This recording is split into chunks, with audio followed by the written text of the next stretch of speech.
If you are a male citizen or immigrant who's filed for citizenship and are between the ages of 20 and 45, sign up for the Army. The Union needs to increase its troop size, and it's your duty as a citizen to do your part. Depending on the state you live in, if you volunteer for the war, you can collect bounties from the government and state, which added up can total as much as $500.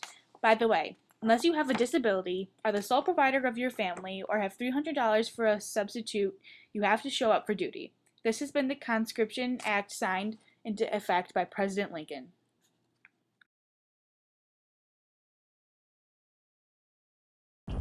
Behind me, a devastating battle is occurring between Confederate and Union forces here at Gettysburg, Pennsylvania. It's currently 1:30 p.m. on the 3rd of July, and this fierce struggle has been waging on now for 3 days, since the 1st. I'm standing near the lines of General George G. Meade and his Army of the Potomac, and opposing him are Robert E. Lee and his Army of Northern Virginia. The first 2 days have gone seemingly in favor of the Union, but anything could change. A Confederate victory here could continue their momentous victories, but a Union victory could provide for a major turning point in the war. Wait a second, is that General Meade? General! I'm trying to win a battle over here. Do you have any idea how dangerous this is? I just want to ask you a couple questions about your experiences over the past couple days. Alright, fine, but make it snappy. Alright, so what strategies have you been implementing on the battlefield to maintain success? Well, I've commanded my men to form defensive lines that span across the high ground of Culp's Hill and Cemetery Hill, and then they extend south to the Round Tops. And so far, we've been able to handle everything that Lee's men have thrown at us. Okay, but do you plan on continuing this or changing your strategy up? Later on today, I'm planning on waging a full-scale attack to push the rebels back. Artillery! Hit the deck!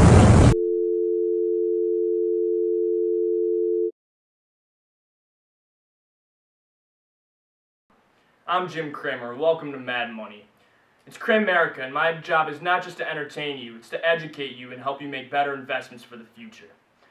Now, with this Civil War, the economy has been really volatile, but I'm not going to fear that volatility today. I'm going to talk at you right now about how you can profit from it.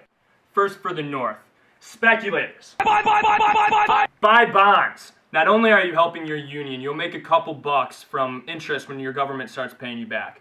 The financial state of the Union right now is precarious, but I foresee that they'll start paying you back by the end of the war.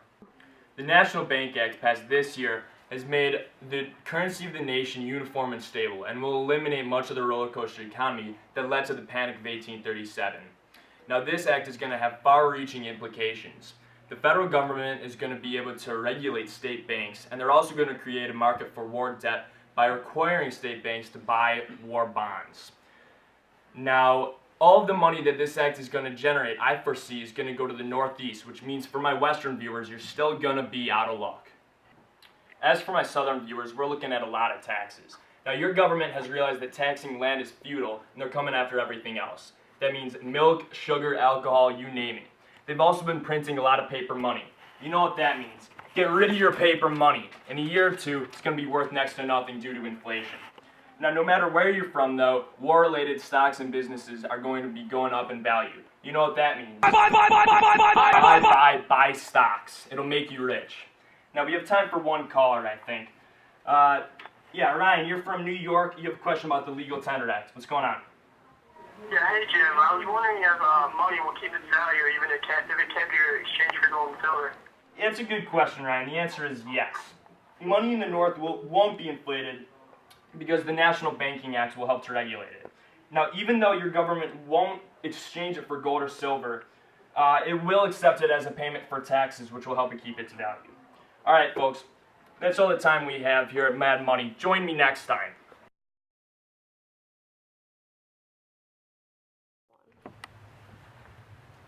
Thank you for having me.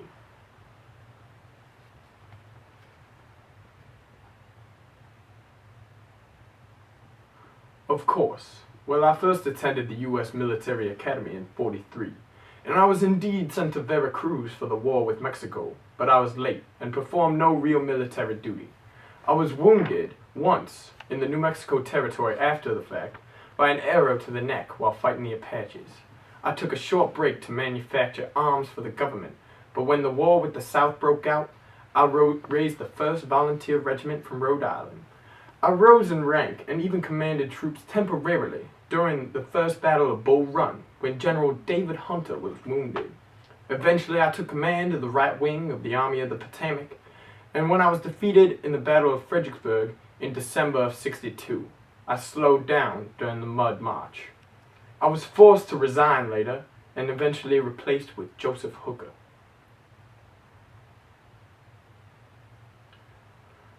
Rapscallions alike, they are the so-called political offshoot of the Democrats in the North. They completely oppose the whole war, which is an unreasonable opinion. However, they have a ferocious desire for peace, and it even led them to practically attack the Union by fighting the draft and encouraging hundreds of deserters. Real patriots began to call them copperheads because, like the snake, they were poisonous and infecting the Union with their ideas of peace and acceptance of slavery. Well, I know he is an Ohio Democrat who served 2 terms, I believe, in the House of Representatives. He advocated states' rights along with slavery, and he believes that states have the right to secede. Worst of all, he is the leader of the Copperheads. After I wrote my General Order number 38, simply stating that none shall be permitted to sympathize with the enemy's Southerners, Vallandigham directly opposed me. Thankfully, he was soon arrested, but he fled the country. I would appreciate if we left it there. I am no fan of this scoundrel. Not a problem at all. Anything for a handsome news anchor like yourself.